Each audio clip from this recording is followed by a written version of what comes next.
Hello friends, तमारुं स्वागत है मारी चेनल में। आज आपणे बनावीशुं चटपटा वघारेला मखानानी रेसिपी। मखाना शरीर माटे खूब ज हेल्धी है और शरीर में हाड़कानो दुखावो दूर करे छे और तेनी साथे ज केल्शियम थी पण खूब ज भरपूर है। आ वघारेला मखानाने तमे सवारे चा साथे पण सर्व करी शको छो। तो चालो आपणा मखानाने चटपटा कई रीते बनावा ते जोई लईए। रेसिपी सारी लागे तो विडियो ने लाइक करजो, वधारेमां वधारे शेर करजो और चेनल ने सब्सक्राइब करीने बेल आइकन बटन ने प्रेस करजो एटले नवी नवी रेसिपीना नोटिफिकेशन आवशे। तो चालो बनावीए। तो अहींया सौथी पहेला मैं आ रीते जे तैयार मखानानुं पेकेट आवे छे ते लई लीधुं छे।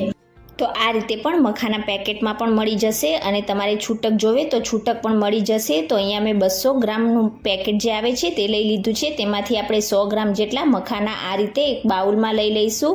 तो मखाना अत्यारे आ रीते एकदम तमने क्रिस्पी नहीं लागे। जो तमे वघार्या वगर तेने खावा मागता होय तो एम पण खाई शको छो। तो तमे फक्त तेने ड्राय रोस्ट थोड़ी वार माटे करी शको छो, पण वधारे चटपटा बनावा माटे आजे आपणे तेने वघारीशुं। तो तेना माटे आपणे गैस उपर एक जाडा तळियावाળી कढ़ाई राखीशुं अने तेमां 2 टेबलस्पून जेटલું घी उमेरीशुं। तमे घीनी जग्याए तेलनो उपयोग पण करी शको छो, पण घीमां वघारेला मखाना वधारे टेस्टी लागशे।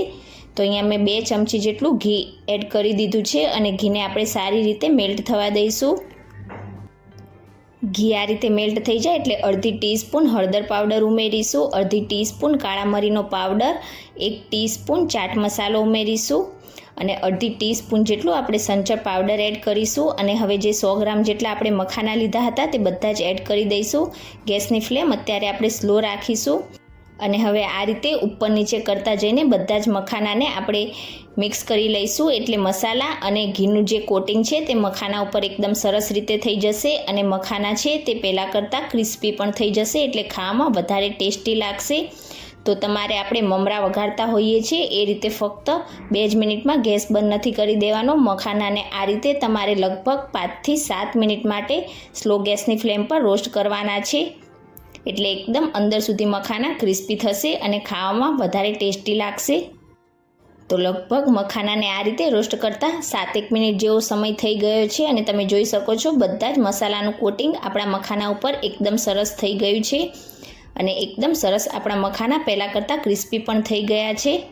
તો અત્યારે હવે આપણે ગેસની ફ્લેમ ઓફ કરી દઈશું અને ગરમા ગરમ મખાનાને આપણે સર્વ કરીશું। તો તમે ક્યારે આ રીતે ચટપટા મખાના ના બનાવ્યા હોય તો એકવાર જરૂરથી વઘારીને ટ્રાય કરજો। તમે આ રીતે બનાવીને તેને એરટાઇટ કન્ટેનરમાં 15 થી 20 દિવસ સુધી સ્ટોર પણ કરી શકો છો। તો આજની મારી રેસીપી તમને કેવી લાગી મને કમેન્ટ કરીને ચોક્કસથી જણાવજો। રેસીપી સારી લાગી હોય તો વિડીયોને લાઇક કરજો, વધારેમાં વધારે શેર કરજો અને ચેનલને સબસ્ક્રાઈબ કરીને બાજુમાં રહેલા બેલ આઇકન બટનને પ્રેસ કરજો એટલે નવી નવી રેસીપીના નોટિફિકેશન આવશે। Thank you for watching.